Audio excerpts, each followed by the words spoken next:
Good afternoon. I'm Julia Koster with the National Capital Planning Commission. Thanks for joining us today for another NCPC live chat. If you'd like to submit some questions for today's live chat, there are two ways you can do it. Either go to our website at ncpc.gov/live and you can enter your questions directly into the text box there, or tweet us at #NCPCLive. That's all one word. I'll do my best to get to everyone's question today. We're really pleased today to have Commissioner and Councilmember Tommy Wells join us. Welcome. Well, thank you very much. I'm looking forward to this, and also appreciate how much NCPC does for our country. Great. And I think you noticed that I called you both Commissioner and Council Member. You do represent the District Council on NCPC's commission, and we're very glad that you're there. I was just asking about observations you might have in your role as a commissioner with the National Capital Planning Commission, how it might be a little different from other councils or commissions that you sit on. Well, certainly it is around issues of like national memorials or monuments that we have to look at this in terms of the national interest, and as well as, of course, representing the city. How does that work in the city's interest? And so, of course, there's the Eisenhower Memorial, and that is something that the Commission is looking at, and then any other memorial. And so how that all works together is very interesting. And then we do speak to buildings. If there's a building of national significance or on a major corridor that impacts the the city and the surrounding areas, it does give you a different perspective. Okay. How do you find balancing out federal versus local interests when it comes to your role on the commission, and tell us a little bit about how that debate plays out? Well, there is a federal and local interest, but in some ways it needs to merge and can merge. And that is that when we build large edifices now, we want them to be sustainable, green, and we're getting a lot smarter on how people interact with them. Instead of just having a large monument that people come passively stare at, we're looking at more, how do you have benches around there so you could have a picnic? How could you have a concert there? Is it a programmable space? It's really important that the monuments and the things that we do around large federal buildings and initiatives that use the best planning techniques. That's true for any city. It's just that there's often a different kind of twist or significance because we're teaching so often with our monuments and with our memorials. So I think that's how it needs to blend, and also that that we manage rainwater, we don't create heat islands, that we don't create obstacles or any type of safety issues for the residents there. The District of Columbia has over 600,000 people who live here, and then we've got another 400,000 that come in every day to work here. So on any day during the week, there's 1 million people here, not including the tourists. So we have to be smart on how we build memorials, monuments, and take in the best practices of what's best for the environment, what's sustainable, at the same time reflects the best of our nation. Great. I see we had a question that came in about Banneker Park and providing memorials, recognizing Benjamin Banneker. I know that the Commission does not actually propose memorials, we really respond to them. Is there anything in terms of looking at our commemorative landscape that you would be interested in seeing here?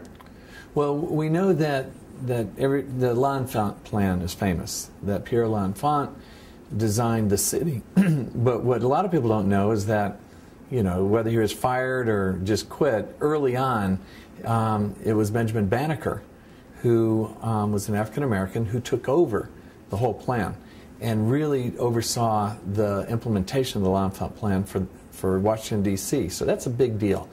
And commemorating Benjamin Banneker for his work, we have the Banneker Overlook. And I know that there's been discussion about what more can we do with that to be sure that it's a place of historical significance to lift up Benjamin Banneker. And that's kind of the intersection of that's someone who designed our city, implement the design of our city, but it's a national figure as well. And so that's kind of the intersect between what's local and what's national. And that's a great example of that. And Benjamin Banneker Overlook is a space that currently has been designated for honoring Benjamin Banneker. Okay. Since we're right in that neighborhood, one of NCPC's very large initiatives is the Southwest Eco District, where we're looking at 110 acres over just south of the National Mall, and seeing how we can essentially revitalize that neighborhood, which is primarily federal headquarters and federal office buildings. That's certainly in and affecting your ward. Can you tell us a little bit about your interest in the Eco District? Well, as we reimagine what cities are and activating spaces, we're 24-hour cities, and DC is no different, that we have become a city of more mixed use, where people live, work, and play in the same areas, and that's what makes cities so wonderful. This is an area that is primarily federal government buildings, and it's a dead zone. And it's the area between the mall, the National Mall, and an emerging area where we're putting in quite a bit of investment along the waterfront down by the Channel, which is the southwest area, which is a fabulous area, but it's also kind of where our city's moving to. So in between is this dead zone. At night, it's dangerous because there's not enough eyes on the street, and it's more of a super block area because it's oriented more towards kind of the federal idea of having these big federal buildings for people to be there during the day and leave at night. So I think that a very innovative approach by NCPC is to say, how do we create an eco district so that it certainly respects the environment and that it's a good place to do development, and how do we make it mixed use, and how we bring best practices and have a public-private partnership for activating this area in a way that it's something that makes sense around best practices. And so I think it's very innovative on NCPC's part to kind of lead that discussion. And then, of course, we need the federal government to come on board. We need private investment. And what's really exciting about that area is we've got a train that comes through there. We have the metro subway system comes through there. We have a bus system through there. And it's all possible to create a new multimodal transit hub that is kind of in partnership or a sister to Union Station. And that will change how people live, interact with the city if we're able to do that. So that's a real exciting opportunity. And I'm not sure we've done anything like this where it's called an eco district. And so it's the first kind of place to show what can be done on land that's primarily owned currently by the federal government. Okay. Well, you've been, I think, really actively involved in the district's larger efforts to promote DC as a green city and a sustainable city. What else are you looking at there in terms of citywide initiatives, and where you'd like to perhaps see the federal government partner with you more on your goals in creating a green DC? Well, I think everybody knows from their history that DC was selected to be the nation's capital because it was the convergence of two rivers, the Anacostia and the Potomac rivers. And what we've done over the years is almost all city life has focused inward rather than outward to embracing the rivers. And by doing that, we've neglected our waterways. We don't have many stakeholders to say, hey, why is this river dirty? We need to, interact with that as a healthy environmental asset for the city.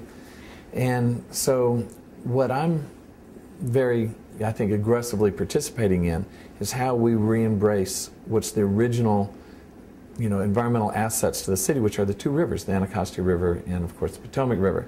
So we've done a lot to clean up the Potomac River, and we've got Georgetown facing out onto the river, and we're trying to move our federal buildings to also embrace part of the river, like the Department of Transportation on the Anacostia River, where we have Yards Park and festivals and all that's by the new baseball stadium.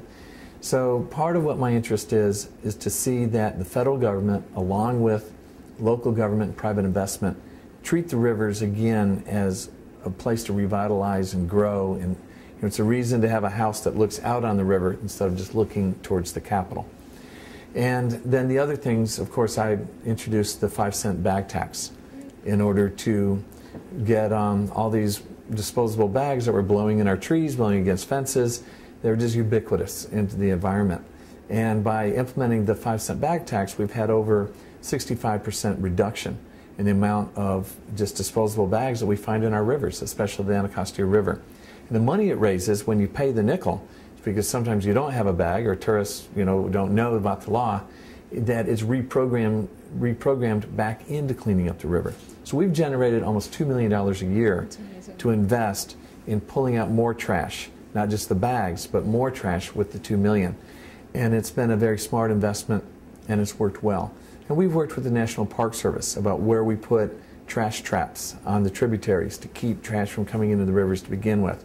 So these two rivers are national assets. We're proud of the rivers, but they also need to reflect the values of our nation. They should be clean, swimmable, fishable, and we're not there yet, but we've got a ways to go. Right. Well, I can certainly see the impact it's had as a frequent user of the Potomac River. I'm always amazed when I go down and see the difference since the bag tax went into effect. Can you also talk a little bit more? You mentioned the Department of Transportation and the Navy Yard. You have several large federal installations in your ward. And can you share with us a little bit some of the other federal installations and how you're working with them to achieve this balance between what they need to carry on their mission, but what you need to have a great neighborhood? And that's a great question. Certainly in a lot of ways, representing the District of Columbia as an elected official is like any other city in America. But then some things are different. We have the original Marine barracks right there in my ward at 8th and I. We have the Navy Yard, which was pretty much one of the original places for the Navy in DC, and Fort McNair, which of course is the Army base.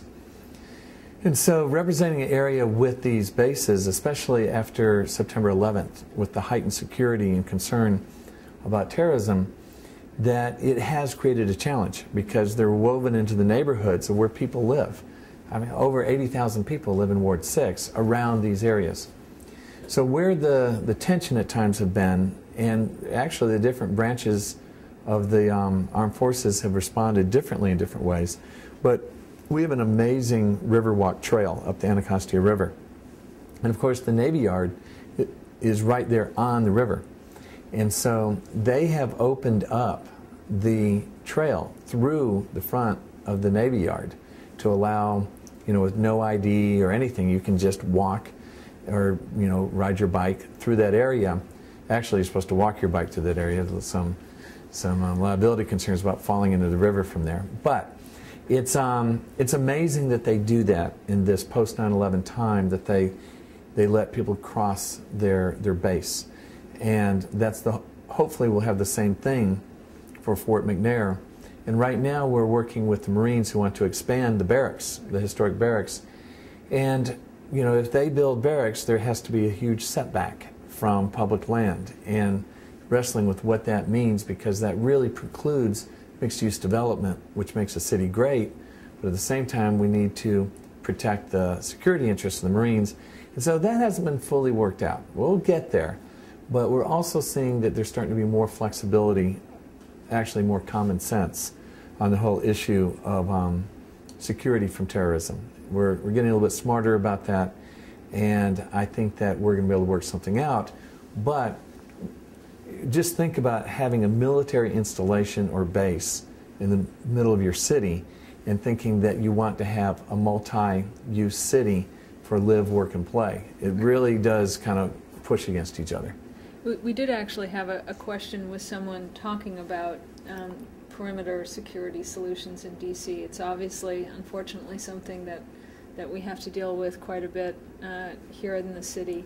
And the question basically says, what would you like to see in the future in terms of security solutions that take it a little bit more in the direction of making it a livable, walkable, mixed-use city? Well, that's a great question. And still meeting security. That's a great question, because I think a great example, some people may not agree, but I think it's a great example of how it can work, is in front of the White House.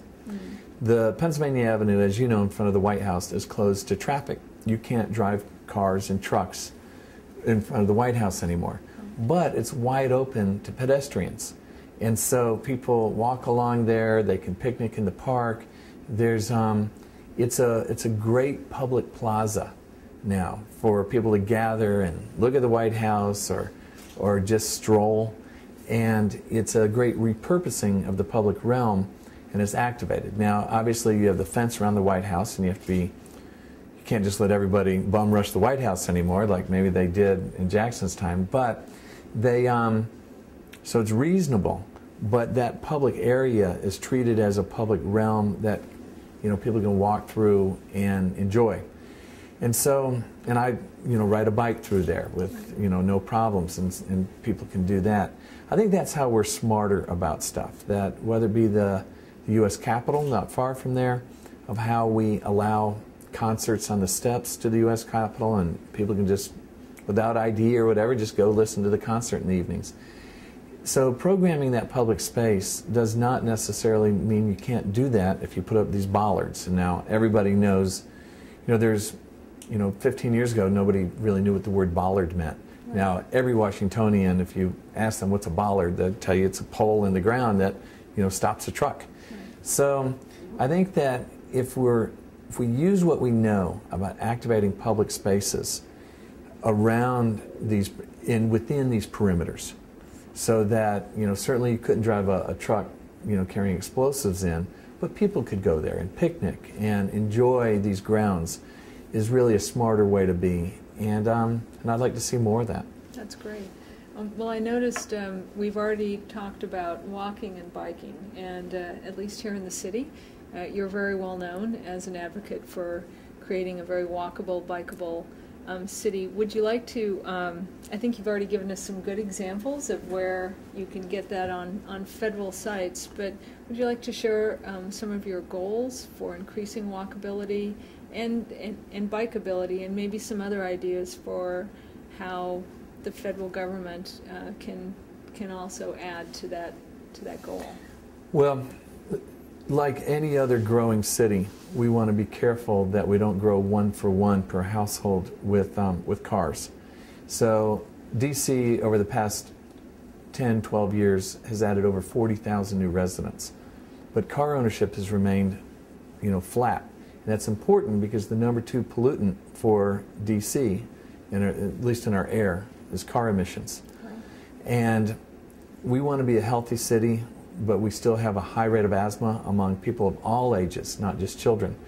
And we certainly still have our code orange and code red days where you should not be out jogging or riding your bike because the air is so unhealthy. So we want to grow as a city, but we want to be smart about it. And it seems like we're starting to get that way, because even though we've grown by that many people, car ownership has not. We still have a lot of people who commute in and are very car dependent. We also have probably one of the best, or should have one of the best subway systems in the country. It's going through some repair issues, and we got to get up there. So working with the federal government, we put bike lanes down the middle of Pennsylvania Avenue. Pennsylvania Avenue from the U.S. Capitol to the White House really is America's Boulevard. Right. And we have some of the largest sidewalks in the country, you know, along that area, and we have about 6 to 8 lanes for cars. But if you were a bicyclist, it was a hostile place to be. And I would ride to work down that area, and it was like an extreme sport, anywhere from getting in between the cars and such.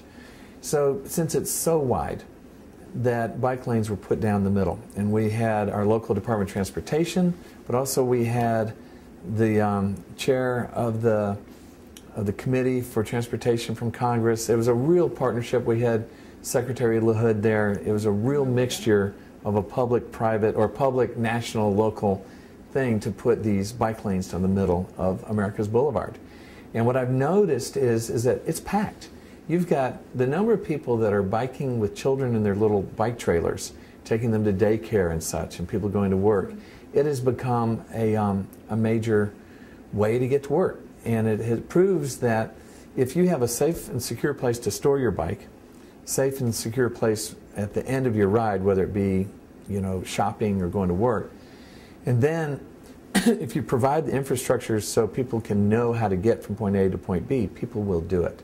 So the bike share or mode of using bikes in DC has dramatically increased, along with we got one of the highest rates of people walking in the city. And so moving forward, we just need to continue to balance that shared infrastructure so that we grow as a city in a way that maintains our quality of life together. Great. Well, I know I ride my bike in several times a week. Great.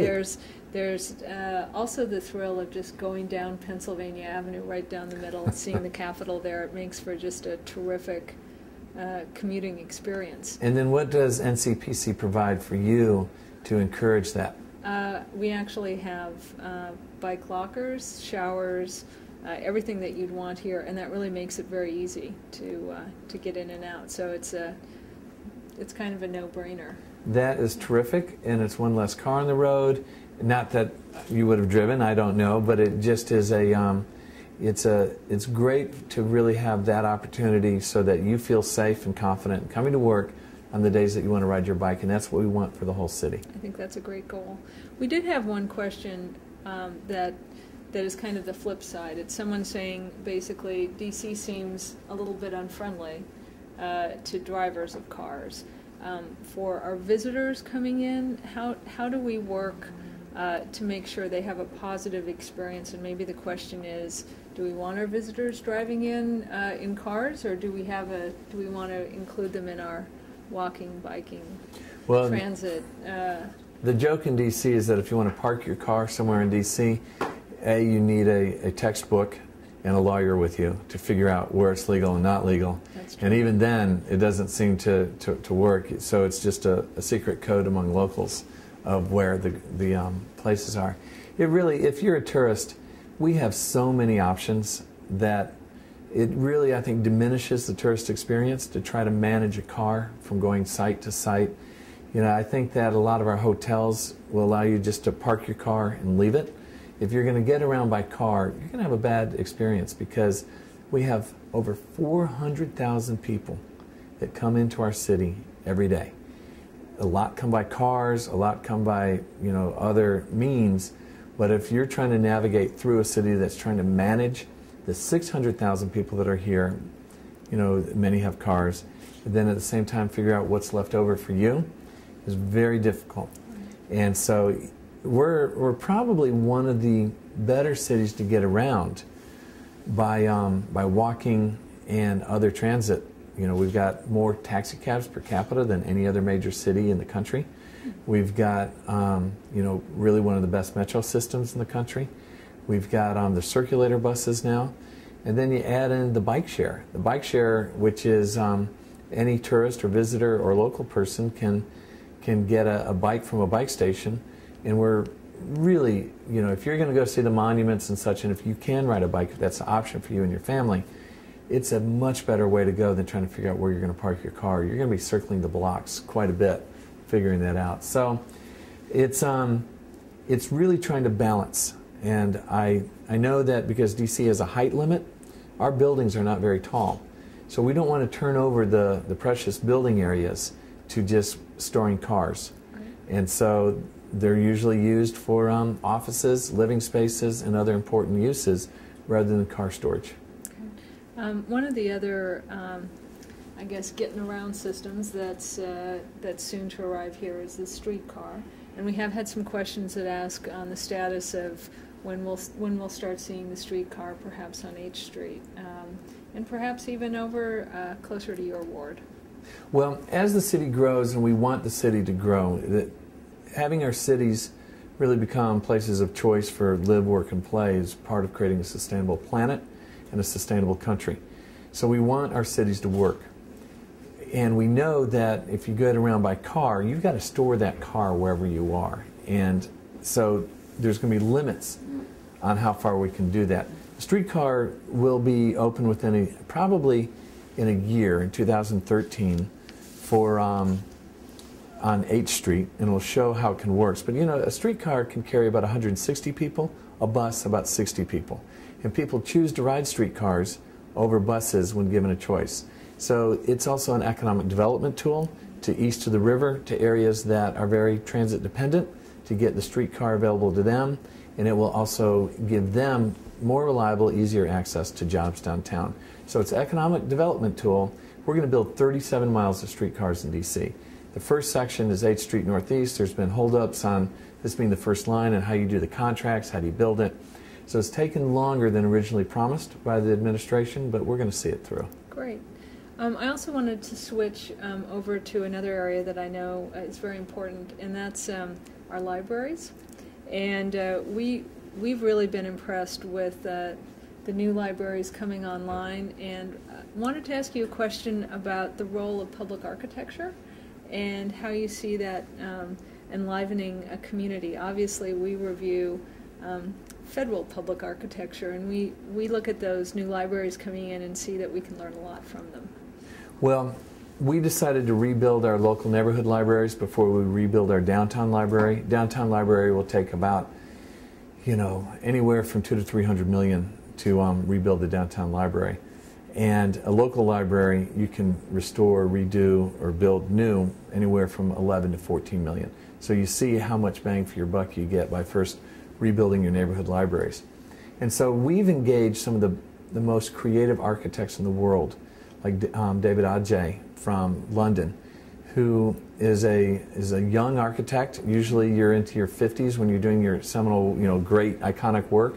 He's in his early 40s, and what he's done in 2 of our libraries is just spectacular. And it is it's a reason to get into our other neighborhoods just to look at architecture. We've just engaged Bing Tom, who redid the arena stage, also did a library up in Vancouver, and he is spectacular, as you know, that y'all have had him as a speaker, I believe. We've had him here, yes, as a speaker. Yes.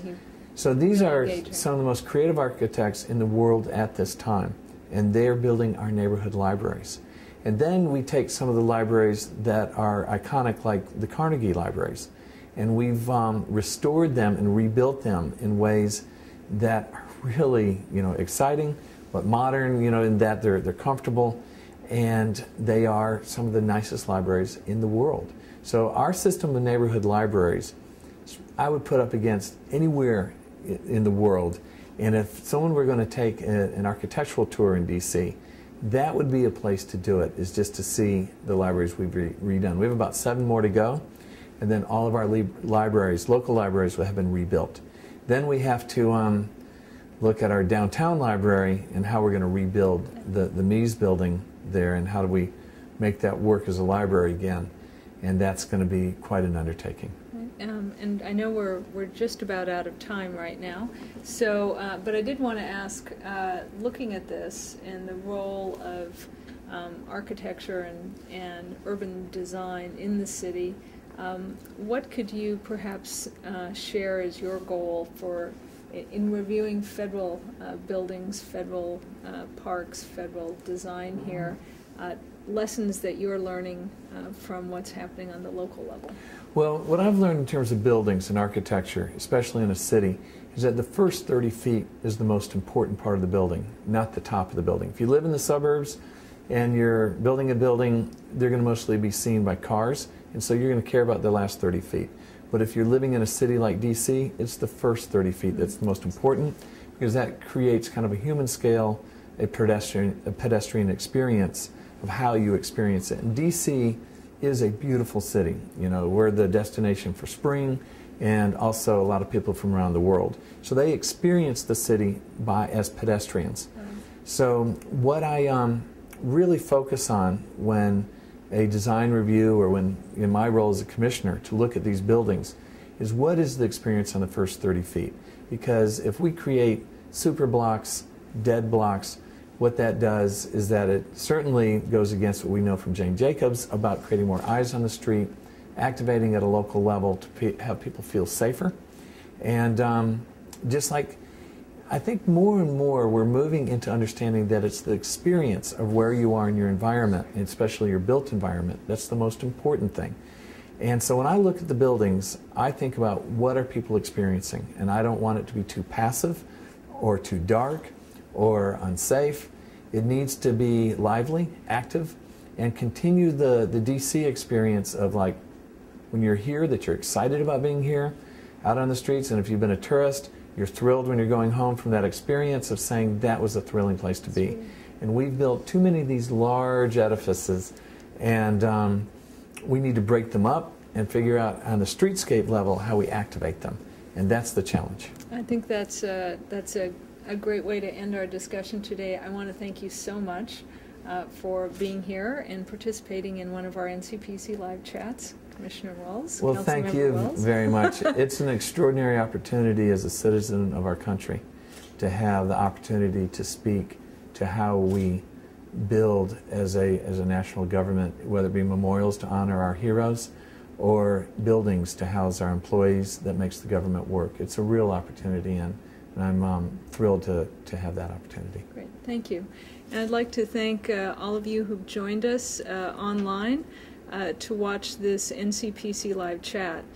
We will have this available as a video on our website by the end of the week, so thank you again.